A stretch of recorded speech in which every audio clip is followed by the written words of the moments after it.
Pandya store today episode. Arasi ரொம்பவே சோகமா இருந்துட்டு இருக்காங்க. அரசி என்னாச்சு, ஏன் ஒரு மாதிரி இருக்கா அப்படின்ட்டு கோமதி கேட்குறாங்க. அம்மா அதெல்லாம் ஒன்றும் இல்லையம்மா, நான் நல்லா தான் இருக்கேன்றாங்க. சரி நான் கடை வரைக்கும் போயிட்டு வரேன், சரிம்மா நீ போயிட்டு வான்றாங்க. நீ வா அரசி. இல்லைம்மா நான் வரல, நீங்கள் போயிட்டு வாங்கன்ற மாதிரி சொல்கிறாங்க. அதுக்கு கோமதி இருந்துட்டு இங்க பார், வீட்டிலே இருந்தால் எப்படி சொல்லு, வா நம்ம எல்லாருமே போயிட்டு வரலாம் அப்படின்னு சொல்லிட்டு கூட்டிகிட்டு போகிறாங்க. அதுக்கப்புறமா பார்த்தீங்கன்னா கோமதியும் அவங்களுடைய பொண்ணு அரசியுமே போகிறாங்க. அங்கே இருக்கிறவங்களாம் பார்த்தீங்கன்னா கோமதி, என்ன கோமதி எப்படி இருக்க அப்படின்றாங்க. நல்லா இருக்க, உங்ககிட்ட கொஞ்சம் பேசணுன்றாங்க. என்னம்மா அரசி இப்படி கல்யாணம் பண்ணிக்கினே எப்படி இருக்க, சந்தோஷமா இருக்கியா இல்லையா அப்படின்ட்டு சொல்லி கேட்குறாங்க. அவங்க கேட்கறத பார்த்த உடனே ரொம்ப ஃபீல் பண்றாங்க. அம்மா என்ன நடந்தது உங்களுக்குள்ள, ஒண்ணுமே புரியலையே. அந்த குமாரை நீ லவ் பண்ணி கல்யாணம் பண்ணிக்கினியா இல்லையா, உன் வீட்டில் பார்த்த மாப்பிள்ளைய கல்யாணம் பண்ணிக்காம ஏதேதோ சென்டர்ல நடந்ததா நாங்கள் கேள்விப்பட்டோமே அப்படின்ட்டு ஒரு பொண்ணு எந்த அளவுக்குலாம் கஷ்டப்படுத்த முடியுமோ அந்த அளவுக்கு அந்த மக்கள் பேசி கஷ்டப்படுத்திட்டு இருக்காங்க. அரசி அதனால ஃபீல் ஆகுறாங்க. தேவையில்லாத வார்த்தைகளை அவங்க பேசுறதுனால ஒரு கட்டத்துல கோமதிக்கு கோவம் வந்து, உங்களுக்கு வேற வேலையே இல்லையா, ஒரு வீட்டில் என்ன நடக்குதோ அதை பத்தி பேசுதான் உங்களுடைய வேலையான்றாங்க. ஒரு பொண்ணு உடஞ்சி போயிருக்காளே, மறுபடியும் அவளுடைய மனசை காயப்படுத்த கூடாது அப்படின்ற ஒரு எண்ணம் உங்களுக்கு இருக்கா? ஆனா அப்படி எதுவுமே இல்லாத மேலும் மேலும் ஒரு பொண்ணு காயப்படுத்தணும்னு நினைக்கிறீங்க. எப்படி உங்களுக்கெல்லாம் இப்படி மனசு வருதுன்றாங்க. நாங்க என்ன பண்ணிட்டோம், நீங்க பண்ணது தப்பு தான், இப்படி பேசியிருக்க கூடாது அப்படின்ட்டு கோவப்பட்ட அந்த இடத்துல சண்டை போட்டு கூட்டிட்டு போறாங்க. அதுக்கப்புறம் இன்னும் 2-3 பேர் அங்கே நின்றுட்டு இருப்பாங்க. அவங்களோட இவங்க ரொம்ப மோசம் அரசி, நம்ம இன்னைக்கு வெளியே வந்ததே சரியில்லை, நம்ம வா வீட்டுக்கு போகலான்னு சொல்லிட்டு போறாங்க.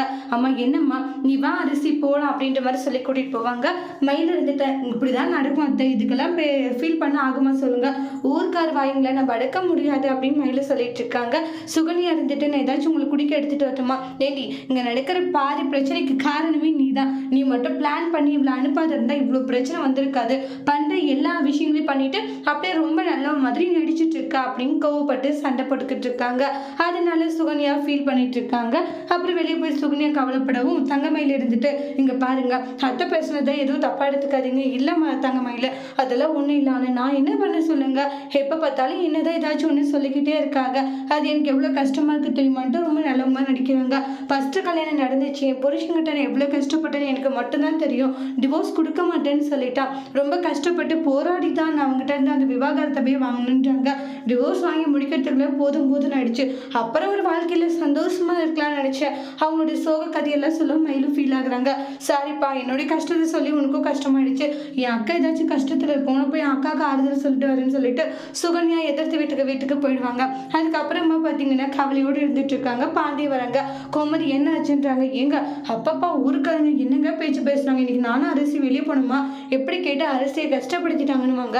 பாண்டியும் போயிட்டு அரசி பக்கத்துல உட்காந்து, அரசி ஊருக்காரங்க அப்படிதான், இன்னைக்கு நம்ம வீட்டுல ஒரு விஷயம் நடக்குதுன்னா அதை பத்தி பேசுவாங்க, இதே விஷயம் அடுத்து வேற ஒரு வீட்டுல நடக்குதுன்னா அதை பத்தி பேசுவாங்க.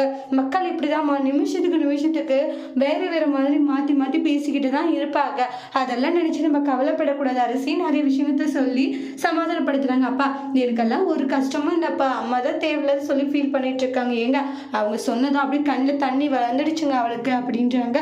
அரசி அப்பா நான் இருக்க சரியான்றாங்க. சரி வா நான் உன்னை வெளியே கூட்டிட்டு போறேன் எங்கன்றாங்க. நீ வான்றாங்க. எங்க கூட்டிட்டு போறீங்க, இங்க பாரு அதெல்லாம் சொல்ல முடியாதுன்ட்டு வெளியே வராங்க.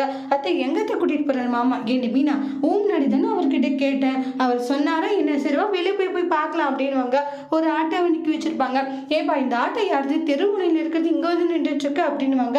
ஆட்டோக்காரை இது என்னதுதான் ஒன்று, ஏப்பா இங்க நிப்பாட்டி வச்சிருக்க, அண்ணன் தான் நிப்பாட்டி சொன்னாரு, ஏங்க நீங்க இதுக்காக இங்க நிப்பாட்டி வச்சிருக்கீங்க ஆட்டோவை, எதுவுமே சொல்ல மாட்டேங்கிறீங்க, ஏண்டி சொல்ல விட்டாதானே உன் பாட்டுகளோட பேசிட்டே இருக்க, எங்க நான் பேசுறது இதெல்லாம் அப்படின்னு பாண்டி கத்தவும் மயில பயங்கரமா சிரிக்கிறாங்க. அதோட இந்த எபிசோட் முடிச்சிருக்காங்க. இனி வரக்கூடிய எபிசோட்ல என்ன மாதிரி ஒரு டோஸ்ட் வர போதுன்னு வெயிட் பண்ணி பார்க்கலாம். தேங்க்யூ.